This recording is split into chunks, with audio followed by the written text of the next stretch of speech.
não me conhece, eu estou me apresentando. Então, há algum tempo atrás eu combinei com o Joel, e ele me convidou para ir na casa dele e me chamou para ir fazer uma palestra com o tema do tradutor em língua de sinais, gestudo. E eu parabenizo o Joel e a comissão organizadora pelo trabalho, por ter arregaçado as mangas e ter orgulho de ser meu amigo. E também o grupo dos intérpretes de São Paulo que ajudaram, parabéns à equipe, né? Toda a equipe. Então aqui eu vou falar da minha experiência,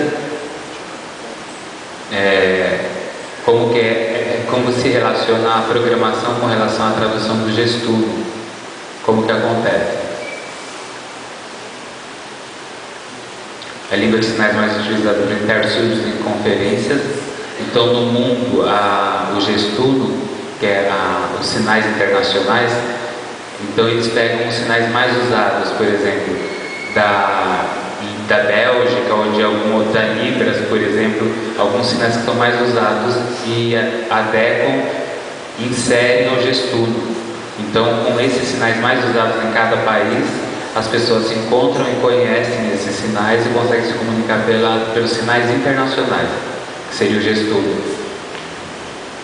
E criou-se na Europa e é registrado pela World Federation of Deaf, pela Federação Mundial dos Surdos, e lá na Europa são vários países próximos e todos com suas próprias línguas de sinais. Então, como eles se encontravam muito, não tinha forma de se comunicar, começou a surgir a necessidade de um gestudo, de uma língua visual, mais gestual, mais o pidgin que surgiu. E foi evoluindo, e foi ali que começou o gestudo, foi uma forma mais fácil de se comunicar. Então não é uma coisa inventada, a gente combina os sinais mais fácil visualmente para que ocorra essa comunicação. Então é usado... os sinais internacionais usam mais vocábulo da língua de sinais da ASL, da língua de sinais americana. Então, como que é possível aprender a língua de sinais, os sinais internacionais? A gente aprende como? De maneira natural. A gente aprende o gestudo. Olha ali. São encontros mundiais entre surdos de diversos países, em festas, eventos, jogos, festivais culturais. Na França, por exemplo, tem um festival de cinema, de teatro, os surdos do mundo vão lá, então diversos representantes de vários países do mundo vão, então em festa de Miss Mundial Surda, né? Tem muitos surdos presentes, e por meio do chat também na internet, tem o programa Canfrog, e ali os surdos usam muito.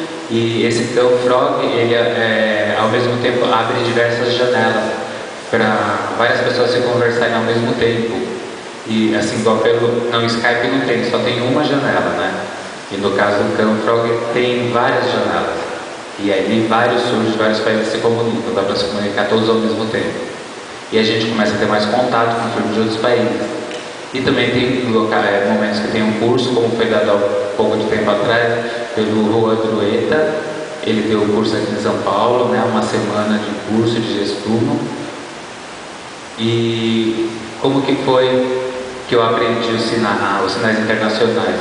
Foi por meio do chat mesmo, do Canfrog e outros. A gente começa na tentativa e erro, uma hora a gente começa a ter uma comunicação mais fluente. E de repente ocorreu o Congresso de Milão, ocorreu em 1888, e os surdos não poderiam ir.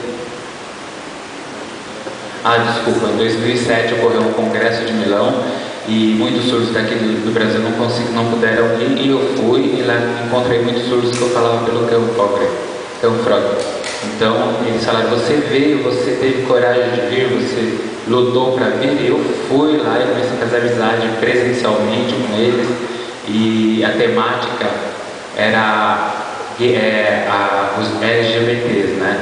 Era uma semana antes, era o congresso, um encontro de surdos, e tinha palestras, propostas sobre respeito à diversidade, e os surdos me pediram para falar por favor, fale. Eu falei, sim, fale. Sobre o quê? Como que é o surdo no Brasil? Como é a realidade? Eu aceitei. Então eu fui lá e falei com eles, dei uma palestra em SI, né, Sinais Internacionais de Estudo, e os surdos gostaram muito, falaram que foi muito claro a minha fala em SI, me deram os parabéns, eu fiquei feliz, né, por ter conseguido usar o gestudo ali naquele momento importante. Antes eu não me imaginava numa situação assim. Às vezes eu encontrava com surdos aqui no Brasil, estrangeiros, né? Mas com a oportunidade de viajar eu consegui encontrar com surdos de outros países e melhorei nos sinais internacionais do gestudo. Aqui eles falam que SI é o gestudo, né? Sinais internacionais. Então algumas pessoas falam que é língua, mas não é língua natural. É uma língua artificial. Então, o que é combinado entre as pessoas, entre os seus iguais. Então, não é uma língua natural como de infância, uma primeira língua, é uma língua artificial. E a comunicação é combinada e se elegem sinais de diversos países. Então, os surdos vão combinando. Por exemplo, no Brasil tem o sinal de governo, na Dinamarca é governo, ela saindo da cabeça, né? Então, tem a ver com o rei, o governo, né? Então, em determinado outro país, nos Estados Unidos, é assim, governo. Então, a gente começa a ver qual é o mais fácil. Fica esse da Dinamarca, que tem relação com o rei, né? Então, o que é mais fácil visualmente, ele é escolhido. E ali, ela não é língua porque ela não tem uma gramática correta, não é uma língua de um país.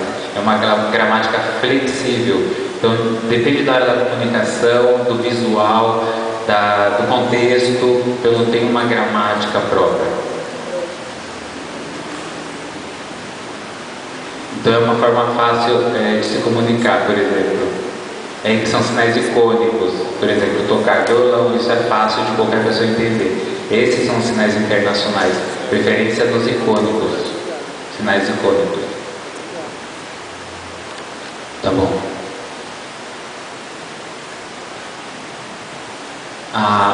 Os sinais internacionais, segundo a Organização Mundial de Surdos, eles estimulam esse movimento para que seja criado, seja estimulado, né? Com o objetivo de que os surdos possam se encontrar mundialmente e falar por gestudo, e eles tenham professores, psicólogos, encontros de professores surdos, psicólogos surdos do mundo todo por meio dessa comunicação internacional, e encontros de surdos acadêmicos do mundo todo para poderem trocar experiências. E a Federação Mundial de Surdo, ela tem uma forma diferente do Canfrog, porque ali é livre, você faz de qualquer forma. Na Federação Mundial dos Surdos é uma coisa mais formal. A presidente, o sinal presidente em língua internacional, formalmente é esse, pelas regras da Federação Mundial de Surdos. E combinando entre os surdos pelo Canfrog, fica meio confuso. Então, assim, é como se a Federação Mundial estivesse padronizando, é mais séria a comunicação. Eu tenho um livro que chama Manual de Sinais Internacionais, e esse livro é da World Federation of Deaf, da Federação Mundial dos Surdos. E aí tem calendários, sinais de contexto, cores, diversos vocábulos, e assim você aprende melhor a se comunicar. Então, lembra que eu falei do curso? Existe a possibilidade. Então, esse curso é da UASD, é um curso que é oferecido pela UASD, pela Associação de Intérpretes Mundial, né? Associação Mundial de Intérpretes. E a UASD, depois eu falo, vou falar mais pra frente da UASD.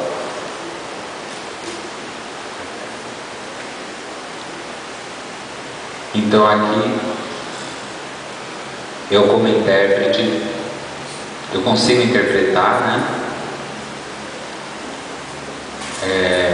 Eu como intérprete tenho que interpretar de uma forma formal, correta, pelo gestudo. Então eu preciso usar bem a Libras, ter fluência na Libras, na língua brasileira, e ao mesmo tempo ter fluência no português e fluência no inglês.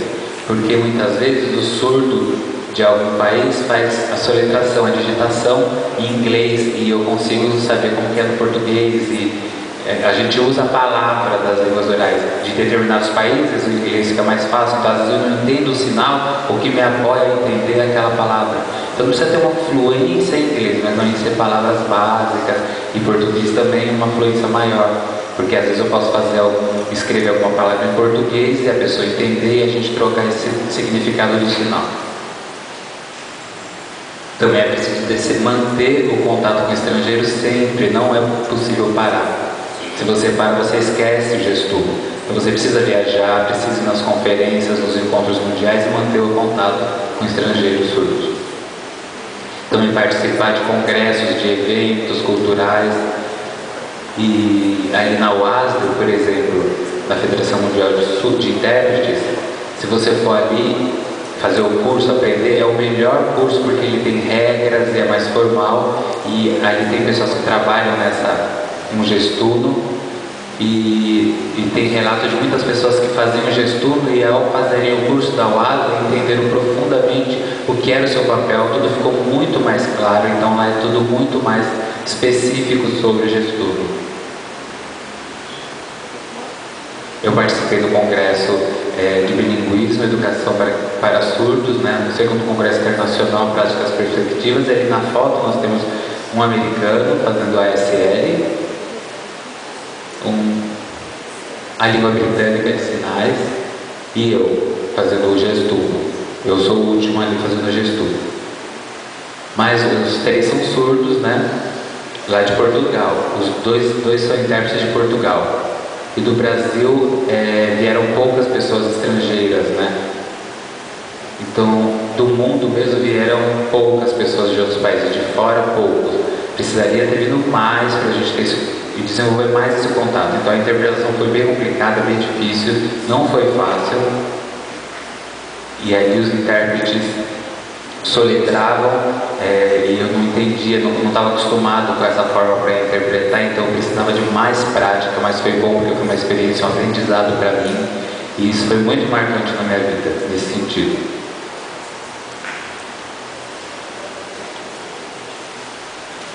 Então, quem são os intérpretes surdos que são habilitados, são credenciados, né? Então, aí vocês veem que o gestudo, tendo um congresso internacional, um congresso oficial, a pessoa precisa ser habilitada, ela precisa se dar o ASD, precisa ser ali, de certa forma, credenciada pela UASD, para congressos internacionais oficiais, né?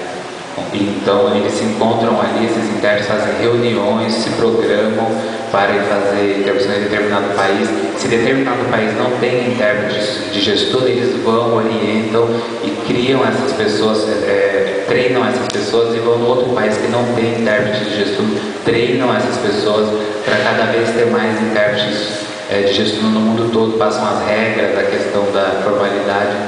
Então surdo e ouvinte também, não é só surdo. Eles orientam em gestudo, curso de gestudo para intérpretes ouvintes, intérpretes surdos e intérpretes ouvintes. Então ali, como que se criou a UASD? Quando que ela se criou? Acho que em 1997. E eles foram desenvolvendo o trabalho, divulgando. Em 2004 começou a ser divulgado mesmo a questão desse regramento da parte do gestudo, do trabalho com gestudo. Em 2007 começaram a ter pessoas credenciadas, e lá em Milão, né? E tem muitos intérpretes que às vezes eram bons, mas tinham dúvidas, então eles começaram a oferecer curso para esses intérpretes bons de gestudo e começaram a chamar eles para atuar em congressos internacionais, porque é um congresso sério, formal, precisa ter alguém credenciado, treinado. Aqui no Brasil, pela UASD, no Brasil, quem é credenciado são apenas 2 surdos no Brasil. Só temos 2. A Flaviana e o Rogério. Flaviana e o Rogério, só 2 surdos que são credenciados. Eles foram lá fazer o curso e têm credenciamento, então oficialmente eles são credenciados ao ASD.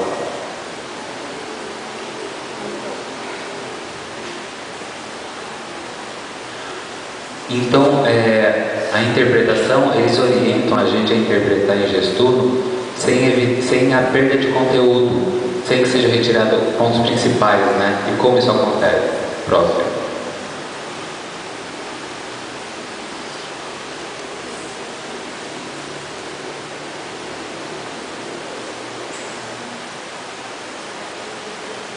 Então, um exemplo, eu estou fazendo o gestuno e ali na plateia são dois intérpretes. Então, eu sou surdo, estou dando uma palestra. Eu não sou intérprete, eu sou surdo, estou dando uma palestra. Ali sentado tem um intérprete e do meu lado tem um intérprete surdo. Então, é um trio. Então, tem que se evitar o quê? Ficar olhando diretamente para o intérprete que está ali na sua frente sentado. Né? No caso, o intérprete surdo não pode fitar os olhos no intérprete que está ali sentado na plateia. Ele tem que olhar para a plateia como um todo, como se ele não estivesse sendo acompanhando, mas visualmente, com o campo de visão ampliado, ele consegue perceber os sinais e segue o contexto. Na hora da soletração, da digitação, ele olha e fita os olhos no intérprete, porque aí não dá para ele reconhecer as letras. Então, ele sempre fica com um campo visual maior, o surdo tem normalmente um campo visual maior, e o intérprete também, né, em muitos casos.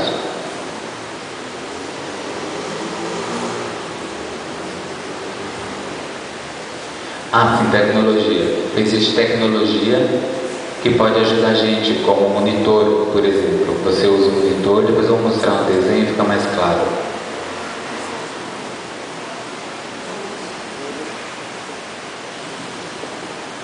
Então tem três situações mais comuns.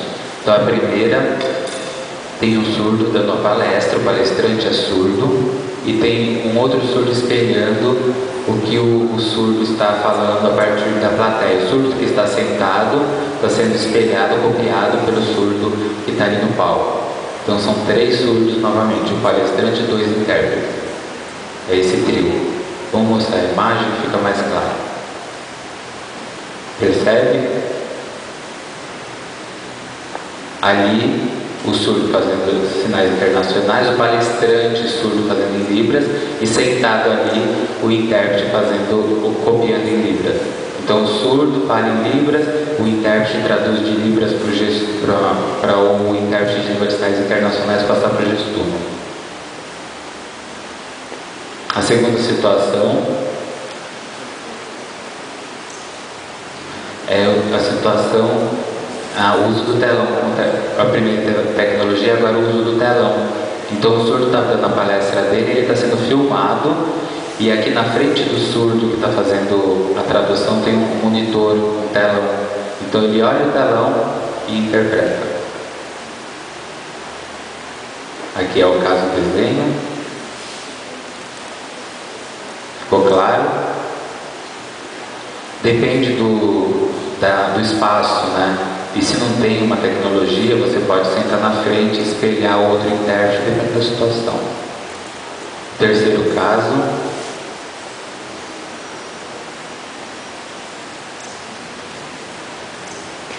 Então, nesse caso, o intérprete fica na plateia e ele fica interpretando, né? E o palestrante é ouvinte. Então, o intérprete é ouvinte, o palestrante é ouvinte e o surdo faz a língua de sinais internacional. Esse é o exemplo. Língua portuguesa para libras, do intérprete sentado, e do intérprete sentado para o intérprete que está fazendo língua de sinais internacionais, o gestuno. Bem, agradeço a todos e eu gostei de explicar minha experiência a partir de uma experiência vivida e de meu conhecimento dessa parte de interpretação. De algum tempo atrás, antigamente eu não imaginava que teria, como que era a vida do intérprete, que o intérprete sofresse tanto, eu não imaginava o quanto é difícil, né? Nunca fui profissional dessa área. E hoje, participando disso, eu sei que não é fácil. É muito trabalho. É muita coisa de traduzir cultura, é apicultura, duas línguas, e tudo é rápido, tudo é ágil, é simultâneo, e não é fácil mesmo. Então hoje a gente compreende o treino que deve existir antes dessa atuação como intérprete, tanto para o intérprete ouvinte quanto para os surdos, né? Faltam intérpretes, sempre, intérpretes de sinais internacionais faltam mais ainda. Então a gente precisa ter mais surdos como intérpretes de sinais internacionais. Eu quero que vocês façam, eu quero ajudar todos os que quiserem fazer, incentivando, não só surdos, ouvintes também. Eu quero ajudar porque são poucos, 2 no Brasil. Então, o ouvinte tem algum que tem esse credenciamento de sinais internacionais? Esse credenciamento não tem. Vocês já foram em congressos internacionais, encontros de surdo? Então, quem puder, quem tiver condições de ir, vai começar a aprender hoje, estuda e vai conseguir fazer essa interpretação, né? E como que a gente vai para lá? É difícil ir. Eu não vejo ouvintes indo em encontros de surdo, encontros mundiais. Vão para outros locais, mas para um encontro, eu quero os ouvintes ali, eu quero incentivar os ouvintes a aprenderem os sinais internacionais, também os ouvintes. E eu torço por vocês e que o Brasil todo melhore para a gente ter esse contato internacional, surdos e ouvintes. Eu torço por todos vocês que arregaçam as mangas. E agradeço a todos pela atenção.